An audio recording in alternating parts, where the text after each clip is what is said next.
আপনি বলেছেন যে উনি ফিরে আসবেন। হ্যাঁ, নিশ্চয়ই, কারণ আমি দেখুন উনি বাংলাদেশের নাগরিক, আমার কমন সেন্স বলে উনি ফিরে আসবে।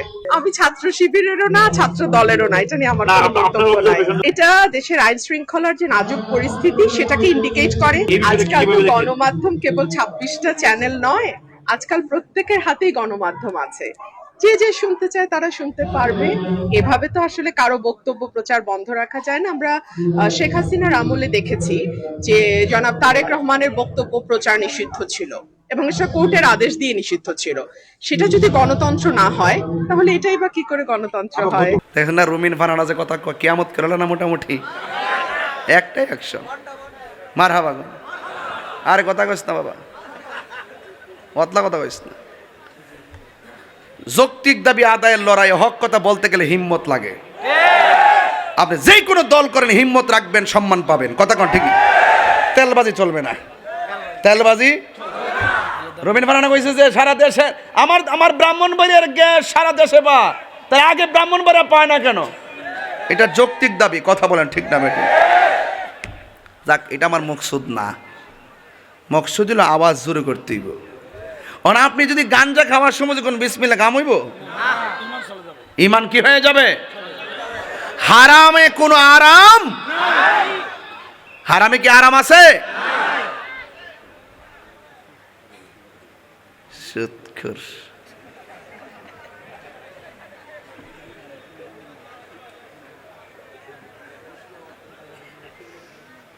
আমার মুখে শব্দটা অনেক মানায়।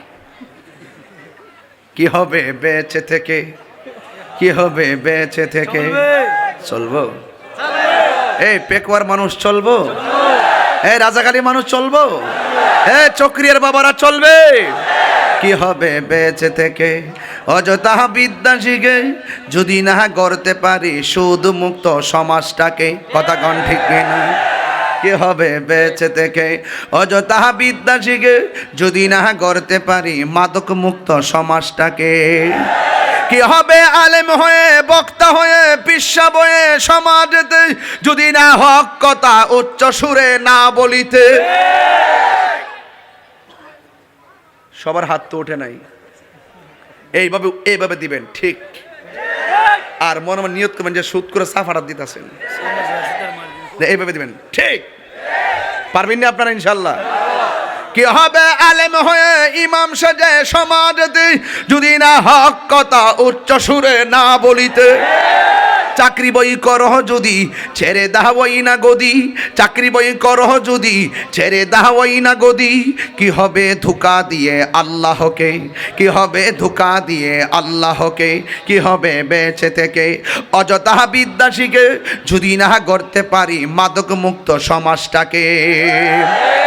কি হবে আকাশ চুয়া বিলাসবহল বাড়ি গাড়ি না খেয়ে কত মানুষ পরপারে দিচ্ছে বাড়ি। আজরাইল আসবে যবে মাটিতে পড়ে রবে, আজরাইল আসবে যবে মাটিতে পড়ে রবে। কোনো কাজে লাগবে না তোর বিল্ডিংটাকে, কোনো কাজে লাগবে না তোর বিল্ডিংটাকে। কি হবে বেঁচে থেকে? অযথা বিদ্যা শিখে যদি না গড়তে পারি সুদ মুক্ত সমাজটাকে, যদি না গড়তে পারি ঘুষ মুক্ত সমাজটাকে। এখন ঘুষ খাওয়া অন্যায়, সুদ খাওয়া অন্যায়, মাদক খাওয়া অন্যায়। সব অন্যায় কাজ থেকে একটা ইবাদত তোমাকে ফিরে রাখবে। একটা ইবাদত করলে সব অশ্লীল কাজ থেকে তোমাকে আল্লাহ ফিরে রাখবেন। আয়াতের পরের শব্দ ফাসাল্লি লিরাব্বিকা ওয়ানহার। আল্লাহ বলে হ্যাঁ বন্ধু, আমি আপনাকে হাউজে কাউসার দান করেছি। ফাসাল্লি লিরাব্বিকা ওয়ানহার, আপনি নামাজ পড়ুন, ওয়ানহার কুরবানি করুন। আমি 9টা তাফসির দেখেছি, এখানে আল্লাহ বলছেন বন্ধু নামাজ পড়ুন। কোন তাফসিরে লিখেছেন এই নামাজ মানে হলো 5 ওয়াক্ত নামাজ। আবার কোন তাফসিরে লিখেছেন এই নামাজ মানে হলো ফাতাহাজ্জাত বিহি নাফিলাতাল্লাকা আসা আসা আইয়াবাসাকা রাব্বুকা মাকামাম মাহমুদা। আল্লাহ যে বলছে বন্ধু নামাজ পড়ুন, এখানে ফাসাল্লি মানে হলো তাহাজ্জুদের নামাজ। আবার কোন তাফসিরের মধ্যে বলা হয়েছে যেহেতু ফাসাল্লির পরে ওয়ানহার আছে কুরবানি করুন, যেহেতু ওয়ানহার আছে এখানে ফাসাল্লি মানে হলো আপনি কুরবানি করুন। ঈদের নামাজ ঈদুল আজহাকে বোঝানো হয়েছে। যদি কন্যা সুবহানাল্লাহ। একটু ভাঙছি আর কি, হালকা একটু, সব তো আর বলা সম্ভব না। এরপর আমার যুবক ভাইরা ফসল্লি লিরাব্বিকা, এবং কুরবানি করুন। এই জন্য আমার আল্লাহ বলে দিয়েছেন, কুল ইন্না সলাতি ওয়া নুসুকি ওয়া মাহইয়ায়া ওয়া মামাতি লিল্লাহি রাব্বিল আলামিন। আল্লাহু আকবার কোনে গেলেন, কত মধুর কোরআন তেলাওয়াত রে। আবার আমার সাথে বলেন, কুল ইন্না সলাতি ওয়া নুসুকি ওয়া মাহইয়ায়া ওয়া মামাতি লিল্লাহি রাব্বিল আলামিন।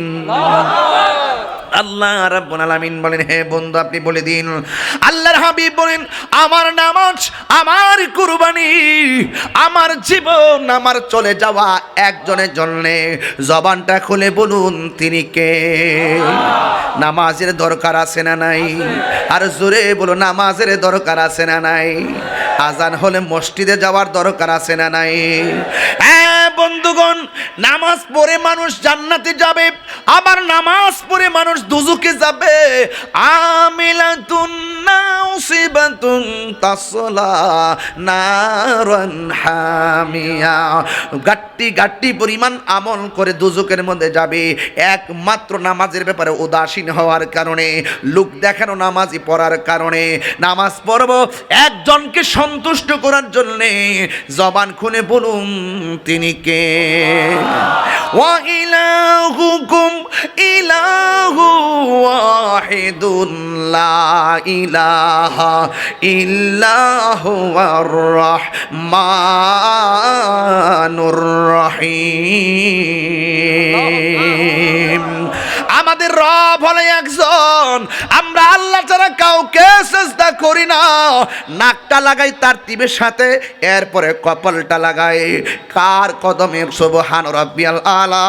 আমরা আল্লাহর কাছে শর্মিন্দা হয়ে পড়ে যাই। আল্লাহ বলে, বান্দা এই নামাজ হলো তোদের জন্য হাজিরা, আমি তোদেরকে গাদ্দারি করার জন্য পাঠাই নাই।